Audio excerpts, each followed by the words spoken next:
এটারও পূর্ণাঙ্গ video editing চলতেছে। জাস্ট এতটুকু বলে রাখি, এটা হচ্ছে বাড়িওয়ান মালটা বা সিকি মালটা, ইন্ডিয়াতে বলে সিকি মালটা, আমাদের দেশে অনেকে পয়সা মালটাও বলে, কারণ এই যে পাশার মধ্যে যে।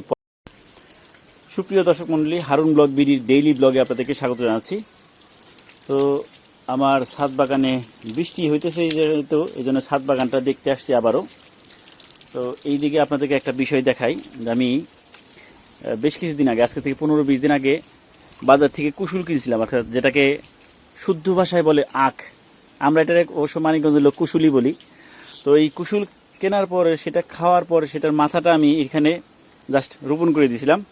এই দেখেন, এই যে একটা, দুইটা, তিনটা, চারটা মাথা কিন্তু বের হইতেছে, এবং ইনশাল্লাহ যদি আল্লাহ বাঁচায় রাখে তাহলে এখান থেকে আবার কিন্তু কুসুল খাওয়া যাবে। তো এরকম ছাদে যদি আপনার জায়গা থাকে, বাজার থেকে কুসুল খাইলে সেটার মাথাটা নিয়ে আসবেন এবং রোপণ করে দিবেন, দেখবেন যে এখান থেকে আবার চারা হবে এবং আপনি খেতে পারবেন। আর আরেকটা বিষয় পাশাপাশি দেখাই যে আমার সুইট লেমন এবার আসলে বৃষ্টিতে এটার কালারের অবস্থা টাইট, আসলে অনেক বেশি বৃষ্টি হইতেছে। এছাড়া আমার এই যে অস্ট্রেলিয়ান আনার, এই গাছটাও আসলে বৃষ্টিতে কেমন যেন একটু ফ্যাকাশে হয়ে গেল আর কি। এগুলোর ট্রিটমেন্ট করতে হবে বৃষ্টি চলে গেলে আর কি। তবে এগুলোর দীর্ঘমেয়াদী ভিডিও আসবে ইনশাল্লাহ। আমি একটু একটু করে ভিডিও ক্লিপ তৈরি করে রাখতেছি, যেটা পরবর্তীতে একটা যখন ভালো রেজাল্ট আসবে, কতদিন লাগলো সেই রেজাল্টটা পেতে, এগুলো আমি আপনাদের সাথে শেয়ার করব। জাস্ট বৃষ্টির মধ্যে এখানে এতটুকুই দেখাই যে এখানে একটা ইম্পেরিয়াল কমলা আছে, যে কমলাগুলো কিন্তু এখন কালার চলে আসতেছে দেখেন।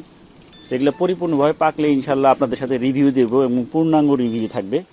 তো এগুলো দেখতে চাইলে আমার এই হারুন ব্লগ বিডি যে ইউটিউব চ্যানেলটা আছে, এটা আপনারা সাবস্ক্রাইব করে পাশে থাকা বেল আইকনটিতে ক্লিক করে রাখবেন, যাতে আমাদের সকল আপডেট ভিডিও আপনারা পেতে পারেন।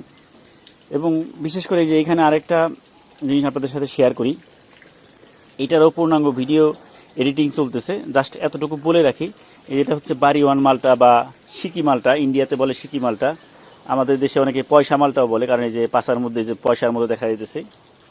তো এইটারও একটা রিভিউ আসবে, এটা খেতে কেমন, ওজন কেমন হলো, কতদিনের রেজাল্ট পাইলাম, সব কিছু আপনাদের সাথে শেয়ার করার চেষ্টা করব।